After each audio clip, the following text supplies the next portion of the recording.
कृष्णाय वासुदेवाय हरे परमात्मने प्रणतक्लेशनाशाय गोविंदाय नमो नमः। हरे कृष्णा। ओम श्री गणेशाय नमः। जय संतोषी माँ, जय श्री राधा कृष्ण भगवान, जय सरस्वती माँ। नमस्कार। आज हम श्रीमद् भागवत पुराण की दूसरे दिन की कथा के 5वें एपिसोड पे मैया और कन्हैया की कृपा से पहुंच गए हैं। जैसा कि पिछले एपिसोडों में हमने, जो कल का एपिसोड था और पिछले 3 एपिसोड से ऐसा चलता आ रहा है कि सुखदेव जी महाराज से परीक्षित जी अपने प्रश्न पूछ रहे हैं, अपनी शंकाओं के निवारण उनसे करवा रहे हैं। तो इसी क्रम में हम आगे बढ़ते हैं कि आज सुखदेव जी महाराज से परीक्षित जी का क्या प्रश्न है। तो परीक्षित जी सुखदेव जी महाराज से पूछते हैं कि प्रभु ये बताएं कि भगवान इतनी बड़ी सृष्टि चलाते हैं, इतनी बड़ी सृष्टि चलाते हैं, तमाम जीव जंतु हैं, पशु पक्षी हैं, मनुष्य हैं, पेड़ पौधे हैं, इतना बड़ा संसार भगवान चलाते हैं और ऐसे जाने कितने संसार और चलाते हैं। पता एक ये संसार चलाते हैं और पता नहीं कितने सारे संसार चलाते हैं। और जो मनुष्य होता है उसे छोटा से छोटा परिवार चलाने में बड़ी दिक्कत आती है। ऐसा क्यों? भगवान तो इतनी बड़ी सृष्टि को चला रहे हैं और इंसान एक छोटे से छोटे परिवार का निर्वाहन करने में उसका बाजा बज जाता है। ऐसा क्यों? तो इस पर सुखदेव जी महाराज उत्तर देते हैं कि जो मनुष्य होता है वो बड़ा घमंडी प्रवृत्ति का व्यक्ति होता है, घमंडी होता है, घमंडी स्वभाव का होता है, शोबाजी बहुत करता है, दिखावा बहुत करता है।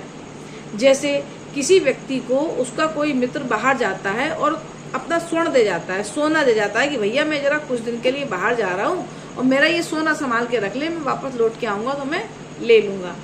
अब वो तो चला गया जिसका सोना था। जिसके पास सोना रखवाता है वो क्या करता है कि वो उसकी शोबाजी करता है, संसार को ये दिखाता है कि देखो मैंने इतना सोना खरीदा है। क्यों?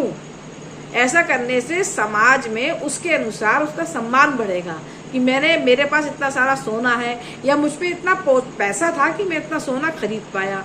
उसकी शोबाजी करता है। शोबाजी करने के बाद में फिर वो उसका स्तर और ऊपर बढ़ता है, वो घमंड करने लगता है।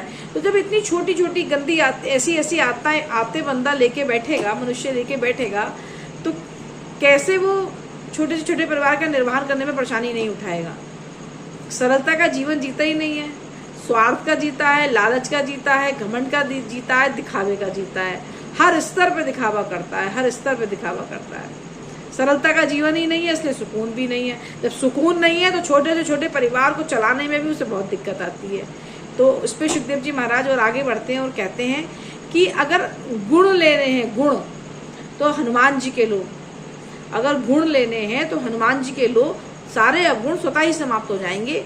कैसे?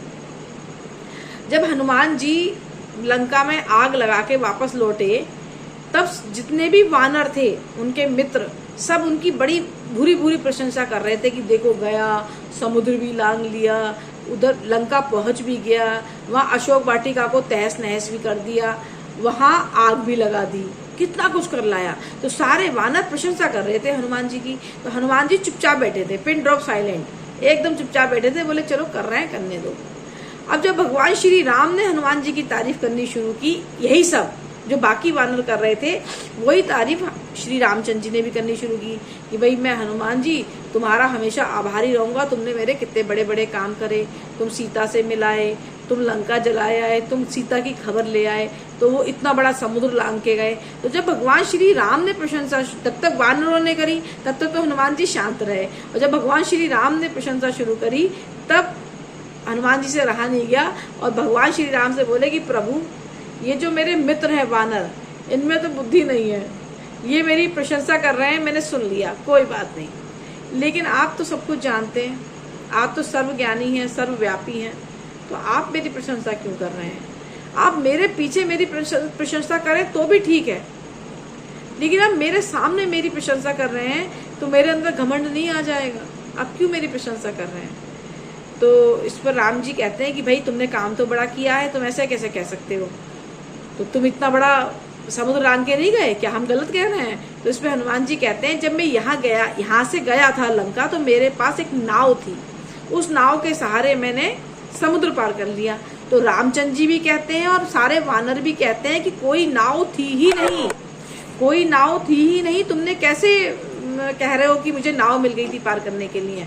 तो उन्होंने कहा जब मैं यहाँ से गया था तो आपने मुझे मुद्रिका दी थी, अंगूठी दी थी माता सीता को देने के लिए, वो जो मुद्रिका थी वो मेरी नाव थी। तो बोले उधर से कैसे लौट के आए? चलो उधर से तो मुद्रिका थी। तो कहते जब मैं उधर से लौट के आया तो माता सीता ने मुद्रिका दे दी थी, तो वो मेरी नाव बन गई, मैं उस नाव के सहारे वापस लौट आया। बोले अच्छा ठीक है। अच्छा चलो ये बताओ कि फिर लंका में आग कैसे लगी? आना जाना तो तुम्हारा मुद्रिका के सहारे हो गया, लेकिन लंका में कैसे आग लगी? इस पे हनुमान जी कहते हैं कि मैंने सोचा वहां आपने अपनी भक्त त्रिजटा को भेज दिया, जिसने ये कहा कि एक वानर आएगा और लंका में आग लगा के चला जाएगा। तो मैं सोचूं कि मैं जब भगवान श्री राम के पास से लंका के लिए चला था तब तो भगवान श्री राम ने मुझसे कहा नहीं कि लंका में भी आग लगानी है। हो सकता है प्रभु जल्दी जल्दी में भूल गए हो बताना, उनके दिमाग से निकल गया हो, मेरे प्रभु के दिमाग से निकल गया हो। हनुमान से ये कहना कि हनुमान तुम्हें जाके लंका में आग भी लगानी है। तब आपने अपने भक्त से मुझे ये कहलवा दिया त्रिजटा से कि एक वानर आएगा और लंका में आग लगा के चला जाएगा। तो मैंने तो उसे आपका आदेश मान के ही लंका में आग लगाई, मैंने अपनी तरफ से आग नहीं लगाई। यानी कि वो जो समुद्र लांग के गए, वो जो समुद्र लांग के आए, वो जो लंका में आग लगाई, उन्होंने हर चीज का श्रेय भगवान श्री राम को दिया, किसी चीज का श्रेय अपने ऊपर नहीं लिया। तो यही सुखदेव जी महाराज कह रहे हैं कि भगवान इतनी बड़ी सृष्टि इसलिए चला पा रहे हैं कि उनके अंदर कोई घमंड नहीं है, कोई दिखावा नहीं है। और ये जो सामान्य प्राणी है, छोटा से छोटा परिवार चलाने में भी इनका बाजा बच जाता है। वो इसलिए बच जाता है कि एक तो दिखावा बहुत है, घमंड बहुत है, और जरा सी भी उपलब्धि मिल जाए तो कूदे कूदे घूमते हैं। देखिए हनुमान जी को कोई श्रेय अपने ऊपर लिया ही नहीं उन्होंने। तो आज श्रीमद् भागवत पुराण में हमने यही सीखा आज के प्रसंग में कि भैया घमंड नहीं करना है, दिखावेबाजी नहीं करनी है। तो आज श्रीमद् भागवत पुराण की कथा का जो दूसरा दिन है उसका आज ये 5वां एपिसोड है। कल हम फिर से मिलेंगे 6वें एपिसोड में। तब तक के लिए हरे कृष्णा।